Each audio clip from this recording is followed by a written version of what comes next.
Hello friends, ನಮಸ್ಕಾರ. ಇವತ್ತು ನನ್ನ ಕಸಿನ್ ಮದುವೆ ಇದ್ರಿಂದ ನಾನು ಊರಿಗೆ ಹೋಗಿದ್ದೆ. ನಾಳೆನೇ ಮದುವೆ ಇದ್ದ ಕಾರಣ ಇವತ್ತು ರಿಸೆಪ್ಷನ್ ಇತ್ತು. ಚೌಟ್ರಿಗೆ ಹೊರಡೋ ಟೈಮು ಬಂತು. ಚೌಟ್ರಿಗೆ ಹೋಗಿ ಹಾಗೆ ಹುಡುಗಿ ಮನೆಯವ್ರಿಗೆ ಎದುರುಗಣ್ಕೊಳೋ ಶಾಸ್ತ್ರ ಇತ್ತು. ಹಾಗಾಗಿ ಟೆಂಪಲ್ಗೆ ಹೋಗೋಣ ಅಂತ ಹೋದ್ವಿ. ಸುಮಾರು ಹೊತ್ತು ವೆಯ್ಟ್ ಮಾಡಿದ್ವಿ. ಇವಾಗ ಬಂದಿದ್ದಾರೆ ಅರ್ಚಕರು. ಇದು ಆಂಜನೇಯ ಸ್ವಾಮಿ ದೇವಸ್ಥಾನ. ಇಲ್ಲಿ ಪೂಜೆ ಮಾಡಿ ಸ್ವಲ್ಪ ಕೆಲವೊಂದು ಶಾಸ್ತ್ರವನ್ನೆಲ್ಲ ಮಾಡಿದ್ರು. ಮುಗಿಸ್ಕೊಂಡು ನಾವು ಮನೆಗೆ ಹೋಗೋಣ ಅಂತ ಹೇಳಿಬಿಟ್ಟು ಹೋದ್ವಿ. ಯಾಕೆ ಅಂದರೆ ಇನ್ನು ನಾವು ಬೇರೆ ಸೀರೆನ ಚೇಂಜ್ ಮಾಡಿರಲಿಲ್ಲ. ಫೈನಲಿ ಚೇಂಜ್ ಮಾಡಿಕೊಂಡು ಬಂದ್ವಿ. ರಿಸೆಪ್ಷನ್ ಸ್ಟೇಜ್ ಮೇಲೆ ಹೋಗೋಣ ಅಂದರೆ ಸಖತ್ ರಶ್ ಇತ್ತು. ಹಾಗಾಗಿ ಊಟ ಮಾಡಿಕೊಂಡು ಹೋಗ್ಬಿಡೋಣ, ಸುಮ್ಮನೆ ಯಾಕೆ ಟೈಮ್ ವೇಸ್ಟ್ ಮಾಡೋದು ಅಂತ ಹೇಳಿಬಿಟ್ಟು ಊಟ ಮಾಡಲಿಕ್ಕೆ ಅಂತ ಹೇಳಿ ಬಂದ್ವಿ. ಊಟ ಮಾಡಿದ್ಮೇಲೆ ನೆಕ್ಸ್ಟು ಸ್ಟೇಜ್ ಮೇಲೆ ಹೋಗಿ ಸ್ವಲ್ಪ ಫೋಟೋಸ್ ಎಲ್ಲ ತಗೊಂಡು, ಇವರೇ ನೋಡಿ ಹುಡುಗ ಹುಡುಗಿ ಕ್ಯೂಟ್ ಕಪಲ್ ಅಲ್ವಾ. ಹಾಗೆ ಮದುವೆ ರಿಸೆಪ್ಷನ್ನ ಮುಗಿಸ್ಕೊಂಡು ನೋಡಿ ಈ ಥರ ರೆಡಿ ಆದೆ. ನೈಟು ಅರಶಿನ ಶಾಸ್ತ್ರ ಇತ್ತು. ಅದಕ್ಕಿಂತ ಮೊದಲು ಈ ರೀತಿ ಒಂದು ಶಾಸ್ತ್ರವನ್ನು ಮಾಡ್ತಾರೆ ಹುಡುಗ ಹುಡುಗಿಗೆ.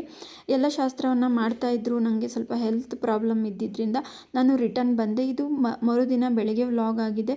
ಹೋಗ್ಬಿಟ್ಟು ನಾನು ಉಪ್ಪಿಟ್ಟು ಮತ್ತು ಶಿರಾ ಮಾಡಿದ್ರು, ತಿಂದು ಬೋಂಡನೂ ಮಾಡಿದರು. ಹಾಗೆ ತಿನ್ಕೊಂಡ್ವಿ. ನೈಟು ತುಂಬ ಹೊತ್ತು ನನಗೆ ಇರೋಕ್ಕಾಗಿಲ್ಲ. ಹಾಗಾಗಿ ಟಿಫನ್ ಮಾಡಿಕೊಂಡು 9:30ಗೆಲ್ಲ ಮುಹೂರ್ತ ಇತ್ತು ಮದುವೆದು. ತುಂಬ ಚೆನ್ನಾಗಿತ್ತು. ಕೇಸರಿಬಾತ್ ಅಂತೂ ತುಂಬಾ ನನಗೆ ಇಷ್ಟ ಆಯಿತು. ನಾನು ಆ್ಯಕ್ಚುಲಿ ಕೇಸರಿಬಾತ್ ತಿನ್ನಲ್ಲ, ಅದು ಚೆನ್ನಾಗಿತ್ತು ಅಂತ ಹೇಳಿಬಿಟ್ಟು ತಿಂದೆ.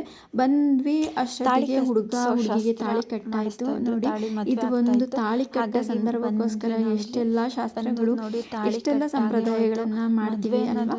ಒಂಥರ ಖುಷಿಯಾಗತ್ತೆ. ಹಾಗೆ ತಿಂಗಳಾನ್ಗಟ್ಲೆ ವರ್ಷಾನ್ಗಟ್ಲೆ ವೆಯ್ಟ್ ಮಾಡಿ ಇದೊಂದು ಕ್ಷಣಕ್ಕೋಸ್ಕರ ಕಾಯ್ತಾ ಇರ್ತಾರೆ. ಹುಡುಗ ಹುಡುಗಿ ಆಗಿರ್ಬೋದು, ಫ್ಯಾಮಿಲಿ ಎಲ್ಲ ಆಗಿರ್ಬೋದು. ನೋಡಿ, ಫೈನಲಿ ತಾಳಿ ಕಟ್ಟಿದ್ನ ಹುಡುಗ ಫೋಟೋಗೆ ಫೋಸ್ ಕೊಡ್ತಾ ಇದ್ರು. ಚೆನ್ನಾಗಿತ್ತು. ಮದುವೆ ಎಲ್ಲ ಮುಗಿಸ್ಕೊಂಡು ಫಂಕ್ಷನ್ ಎಲ್ಲ ತುಂಬಾ ರಶ್ ಇತ್ತು, ತುಂಬಾನೇ ಜನ ಇದ್ರು. ಹಾಗಾಗಿ ಮುಗಿಸ್ಕೊಂಡು ಹೊರಗಡೆ ಬಂದ್ವಿ.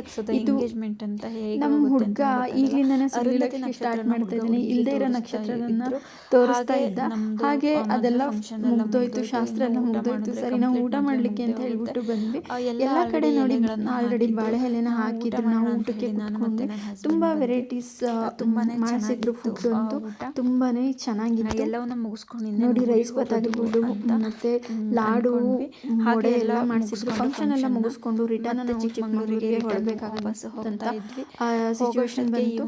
ಹಾಗೆ ರಿಟರ್ನ್ ಹೊರಟ್ವಿ ನಾವು ಚಿಕ್ಕಮಗಳೂರಿಗೆ ಎಂಟ್ರಿ ಆದ್ವಿ. ನೋಡಿ, ಏನೋ ಒಂಥರ ನಮ್ಮ ಮನೆಗೆ ಬಂದಷ್ಟು ಖುಷಿ ಆಯಿತು. ಚಿಕ್ಕಮಗಳೂರಿಗೆ ರಿಟರ್ನ್ ಬಂದಿದ್ದು. ಇದು ಎಂಟ್ರೆನ್ಸ್ ನಮ್ಮ ಮನೆ. ಬರ್ಬೇಕಾದ್ರೆ ಲೈಟ್ ಆಗಿ ಸ್ವಲ್ಪ ಹಾಗೆ ಮಳೆ ಬೀಳ್ತಾ ಇತ್ತು. ಸಖತ್ ಕೋಲ್ಡ್ ವಾತಾವರಣ ಇತ್ತು. ಇದು ನಮ್ಮ ಮನೆಗೆ ಹೋಗೋ ಕ್ರಾಸ್. ಹಾಗೆ ಹೊರಟ್ವಿ ಮನೆಗೆ ಹೋಗೋಣ ಅಂತ ಹೇಳ್ಬಿಟ್ಟು. ಸ್ವಲ್ಪ ನಂಗೆ ಯಾಕೋ ತಲೆ ನೋಯ್ತಾ ಇತ್ತು. ಹಾಗಾಗಿ ನನ್ನ ಹಸ್ಬೆಂಡು ಒಂದು ಮೆಡಿಕಲ್ ಶಾಪ್ ಹತ್ರ ನಿಲ್ಲಿಸ್ಬಿಟ್ಟು ಟ್ಯಾಬ್ಲೆಟ್ನ ತಗೊಂಬರ್ಲಿಕ್ಕೆ ಅಂತ ಹೇಳ್ಬಿಟ್ಟು ಹೋದ್ರು. ನನಗೆ ಜರ್ನಿ ಜಾಸ್ತಿ ಮಾಡಿದ್ರೆ ಆಗೋದೇನೆ ಇಲ್ಲ. ಹಾಗಾಗಿ ಸರಿ, ಫೈನಲಿ ಮನೆ ಹತ್ರ ಬಂದೇ ಬಿಟ್ವಿ. ನಮ್ಮ ಮನೆ ಬಂತು. ತುಂಬಾನೇ ಕತ್ಲು ಬೇರೆ ಆಗೋಗಿತ್ತು. ತುಂಬ ದಿನ ಆಗಿತ್ತು ನನ್ನ ಗಿಡಗಳನ್ನೆಲ್ಲ ನೋಡಿದೆ. ಏನಾಗಿದೆ ಏನೋ ಅನ್ಕೊಂಡು ಭಯ ಅಂತಲೇ ಹೋದೆ. ಆದರೆ ಕೆಲವೊಂದು ಗಿಡ ಸತ್ತೋಗಿದ್ವು, ಬಟ್ ಕೆಲವೊಂದು ಗಿಡಗಳು ಎಷ್ಟು ಹೋಗ್ಬಿಟ್ಟಿದ್ವು. ನೋಡಿ, ತುಂಬಾನೇ ಖುಷಿ ಆಯಿತು.